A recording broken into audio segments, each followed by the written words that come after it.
ይህ የምፅዓቱ አዋጅ ነጋሪ አገልግሎት ወቅታዊና ዕለታዊ ወጎችን በማቅረብ ትንታኔ የምንሰጥበት የተለያዩ እንግዶችንም በመጋበዝ የምናቀርብበት መድረክ ነው።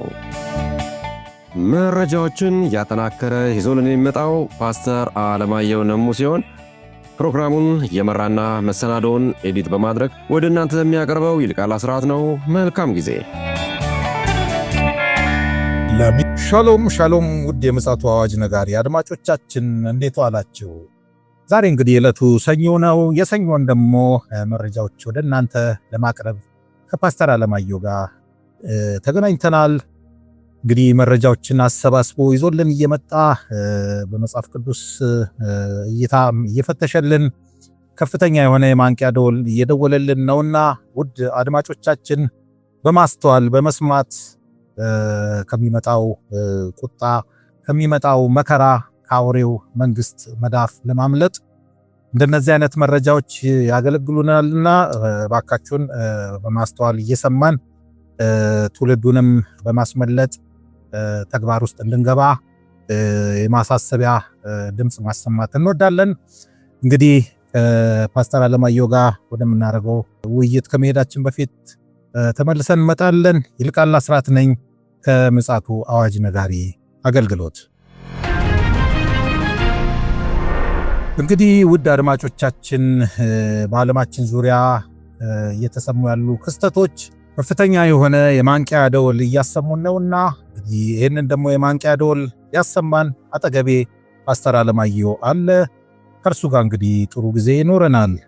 በቅድሚያ ግን ሰላምታ ላቅርብና በቀጥታ ወደ መረጃችን እናመራለን። ሰላም ላንተ ይሁን ፓስተር፣ እንደምን አለ ወንድም ይልቃል?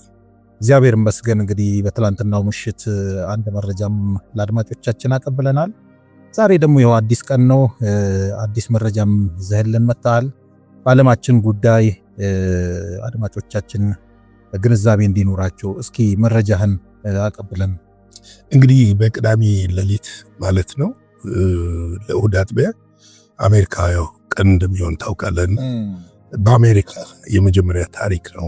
በአሜሪካ ፕሬዝዳንቶች ታሪክ በመላው አሜሪካ ታላቅ የተቃውሞ ሰልፍ ተካሂዷል።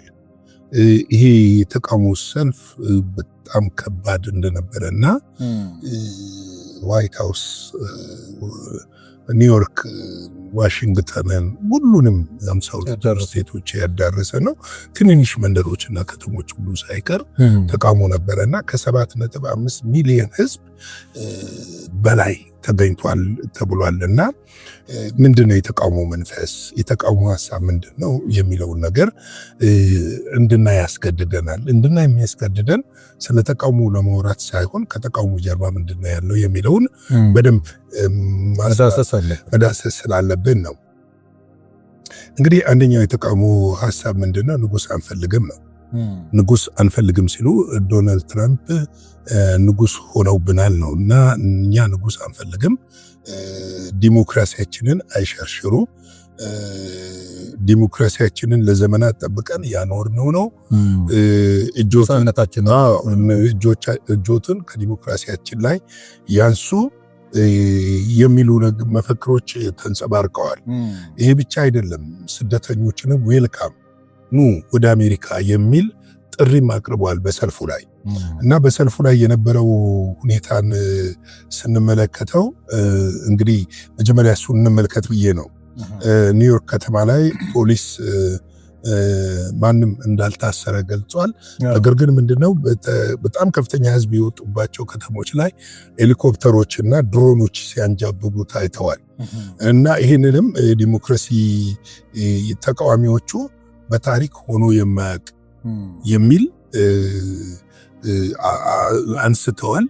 ሌላው ምንድነው በዚህ ጥያቄ የተነሳው ጦሮትን ከየስቴቱ ያውጡ፣ መከላከያው ጦሮትን ያውጡ። በተለያዩ ስቴቶች ዶናልድ ትራምፕ አስገብተዋል። በተለይ ደግሞ ዲሞክራቶች የበላይነት ባላቸውና በያዟቸው ግዛቶቹ ላይ ብዙ እንትኖችን እንትን ብለዋል፣ ወታደሮችን አሰማርተዋል። ሌላው የተቃወሙት የሚግራንት ድርጅትን ነው። የሚግራንት ድርጅትን ነው የተቃወሙት። አላግባብ እየታሰሩ ያሉ አንዳንዴ ዜግነትም ያላቸው ሰዎች እየታሰሩ ነው። ባይዘው ግን ምንድነው አሁን የነዋሪነት ፍቃድ ያላቸው ህጋዊ ያሉት በህጋዊ መንገድም ያላት እየታሰሩ ነው ያሉት። ይሄ ብቻ አይደለም። ዶናልድ ትራምፕ ምንድነው እያሉ ያሉት ወደ 50 ምናምን ሚሊዮን ህዝብ አሜሪካን ወርዋታልና ከአሜሪካ መውጣት አለበት እያሉ እየተናገሩ ነው ያሉትና በጣም ሰፊ ነው። ምንድነው አሁን ሳይታወቅ ቀኝ አክራሪነት ሰርጎ እየገባ ነው በዶናልድ ትራምፕ አስተዳደር ውስጥ ጥቁር ጠል የሆነ ነገር ወይም ደግሞ ከሌላ ሀገር የመጡ ጠል። ለምን እሳቸው አንድ የተናገሩትን በትናንትናው ዕለት ለዚህ ለሰልፉ ምላሽ በሚሰጡበት ሰዓት የተናገሩትን እኔ አሜሪካዊ ነኝ፣ አሜሪካ ተወልጄ አሜሪካ ነው ያደግኩት፣ ለአሜሪካ ብዙ ለፍቻለሁ፣ ሰርቻለሁ፣ ከኔ የተሻለ አሜሪካን የሚያውቃት የለም የሚል ነው። በእርግጥ ደግሞ አሜሪካ እኮ የተገነባችው በእንትን ነው፣ በስደተኞች ነው። እሳቸው እኮ ወላጆች እኮ ስደተኞች ናቸው፣ ከጀርመን የፈለሱት የመጡት እና ይሄ ሁኔታ እጅግ እየተባባሰ እንደሚሄድ ነው እየተነገረ ያለው። እንግዲህ እዚህ ሰልፍ ላይ የሚገርም ነገር ዲሞክራቶች ብቻ አይደለም፣ የዲሞክራት ደጋፊ አይደለም፣ የመረጧቸው ዶናልድ ትራምፕን የመረጡ የሪፐብሊካን ደጋፊዎችም በሰልፉ ላይ ተገኝተዋል። እንግዲህ ሰልፉ ከርቀት እንመልከተው፣ ሁለት ነገር ያመለክተናል። አንድ ዶናልድ ትራምፕ የመጡበት ነገር ጥሩ ነበር። ለምሳሌ ኤልጂቢቲኪው መከልከላቸው፣ መጽሐፍ ቅዱስ በስነ ምግባር መጽሐፍ ቅዱስ ወደ ትምህርት ቤት እንዲመለስ ማድረጋቸው፣ በሁሉም ትምህርት ቤቶች ውስጥ 10ቱ ትእዛዛት እንዲጻፉ መደረጋቸው፣ ሌሎችም ይሄ ራሳቸው መንፈሳዊ መልእክት አሁን የጀንደር ለውጥ የሚያደርጉ ሆስፒታሎች መታገዳቸው፣ በጀቱ መቆሙ እሱ ጥሩ ነበር። ግን ምንድነው አሁን ላይ ይሄ ሰልፍ ቀጣዩን 4 ዓመት አሻግረን እንድናይ ያደርገናል። እሱ ነው ቁልፉ። 4 ዓመት አሻግረን እንድናይ ያደርገናል። ምናልባትም ከ4 ዓመት በኋላ ዲሞክራቶች ወደ ፍሮንት የሚመጡ ከሆነ ከዚህ የባሰ የሶዶማዊና የጎሞራ አገር እንደምትሆን ምንም ጥርጥር የለውም። ለዛውም 7 እጥፍ ይሆናል። ልክ ነህ። እና እንደዛ እንደሚሆን ምንም ጥርጥር የለውም። ምክንያቱም አሁን አንዳንድ ጊዜ የጥበብ መጉደል ሳይሆን ጀስት አሁን አንዱ እሳቸው ከሚነቅፏቸው ፖለቲከኞቹ የሚሉትን ምንም ነገር ሴኔቱንና ምክር ቤቱን ሳያማክሩ ፕሬዚደንታል ስልጣናቸውን ብቻ እየተጠቀሙ የሚወስኑት ነገር ሴኔቱንና እዛ ያሉትን ማነው ፓርላማው የምንለውን እነሱን አስከፍቷቸዋል። ለምን ሁሉን ነገር በራሳቸው ናቸው የሚወስኑትና ይሄ ነገር ተባብሶ ወደ ሌላ ነገር እንዳያመራ አስግቷል። እንደውም አንዳንዶቹ ትናንትና የተናገሩትን ልንገር። አንዳንዶቹ እንደውም ያሉት ምንድን ነው መሰለህ፣ አንዳንድ የፖለቲካ ተንታኞች CNN ላይ ፎክስ ኒውስም ላይ የተለያዩ ስለ ሰልፉ ስለተቃውሞ ተጠይቀው 3 ዓመቱን ላይ ዘልቁት ይችላሉ የሚል ነገር ተነስቷል። ምክንያቱም ህዝቡ አሜሪካ ሀገር ታውቃለህ፣ ህዝቡ ከፍተኛ መብት አለው። ዲሞክራሲ መብቱ ከፍተኛ ነው። ከዚህ የህዝብ ተቃውሞ እየጨመረ የሚመጣ ከሆነ ስልጣናቸውን እንዲለቁና አለጊዜው ምርጫ ላይ ሲደረግ ሊያስገድድ ይችላል የሚልም ነገር የተነሳበት ሁኔታ አለ። ሌላው ምንድነው መሰለ ዶናልድ ትራምፕ አሁን እንደንትን ስታየው አደጋ ላይ ናቸው። ለምን ከውጭ ከፍተኛ ስጋት አለ፣ ከሀገር ውስጥ ደግሞ ከፍተኛ ውጥረት አለ። እነዚህ ሁለቱ ተጋይቶ ሰውየውን አለጊዜው እንዳያወርዷቸው ያስፈራል። እና ነገር ግን ይሄ ሳይሆን ትልቁ ሴጣን እየሰራ ያለው ነገር ምንድነው የሚለው ነው። ሴጣን እየሰራ ያለው ነገር ምንድነው የሚለው ነው። የክርስቶስ በተለይ የሐሰተኛው ክርስቶስ የኢሉሚናቲ አባላቶች ጥልቅ እሳቸውም በሾርኒ ተናግረዋል።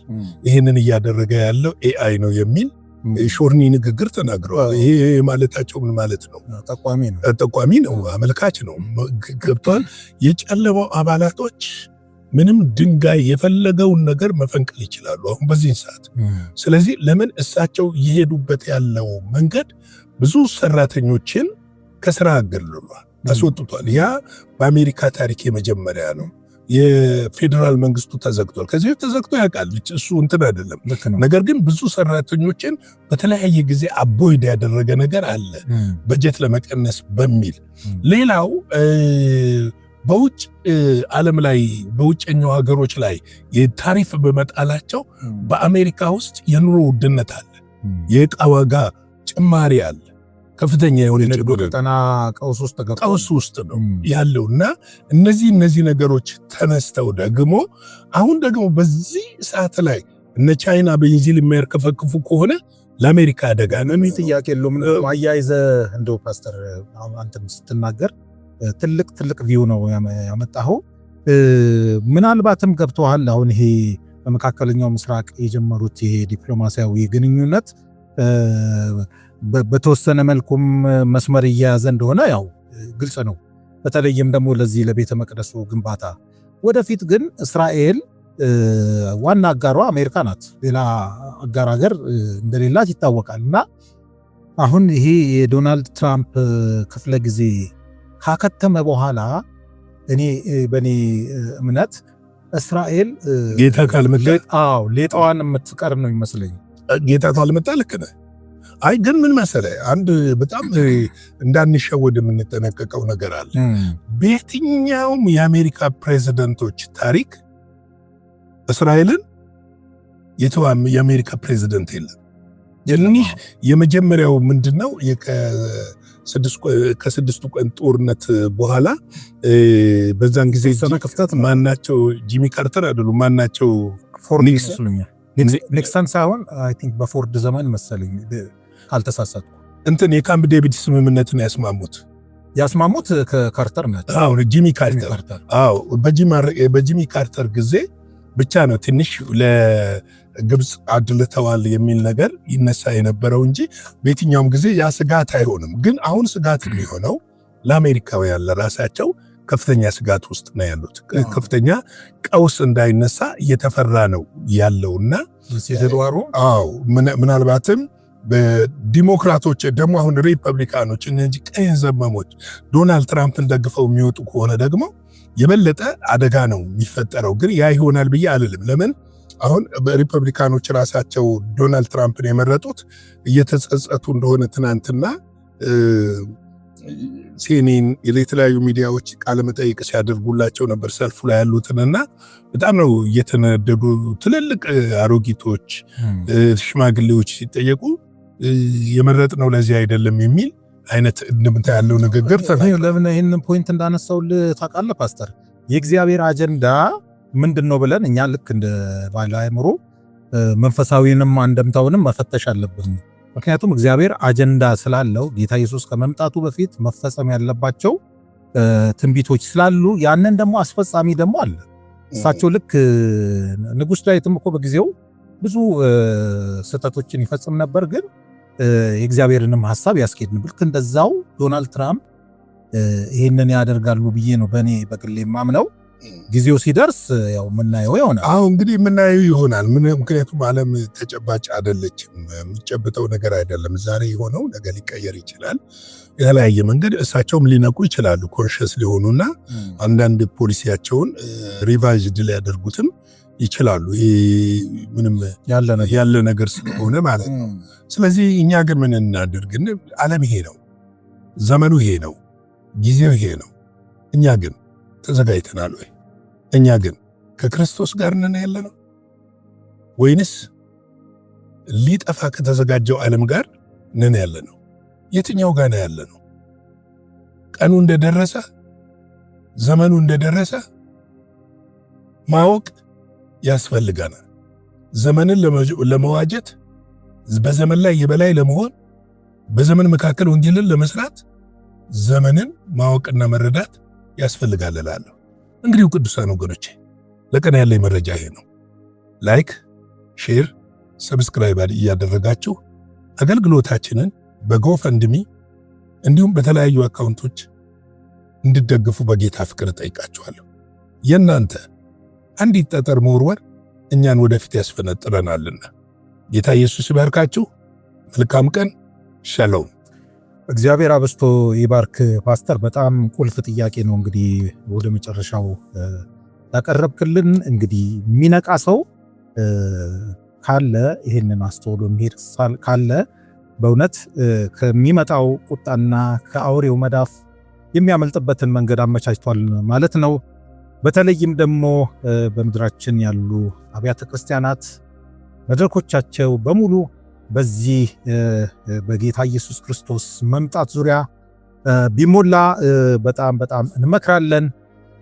ምክንያቱም በጣም ነገሮች ሁሉ በከፍተኛ ፍጥነት እየገሰገሰ ስላለ፣ ስለዚህ አስተውልንና ነቅተን ራሳችንንም በስራችንም ያሉትንም አባላቶቻችንን ማስመለጥ እንዲሆንልን የምፅዓቱ አዋጅ ነጋሪ አገልግሎት ይመኛል። እንግዲህ የዛሬ የሰኞ ቀን መረጃችን ይህን ይመስላል። ምሽት ላይ ደግሞ እንዲሁ በአዳዲስ መረጃዎች ወደ እናንተ እንመጣለን። እስከዚያው ድረስ ሻሎም። ለዛሬ ይዘን የመጣነው ወቅታዊ መረጃ ይህንን ይመስል ነበረ። በሌላ ጊዜ በሌላ መሰናዶ እስከምንገናኝ ሰላም ለእናንተ ይሆን።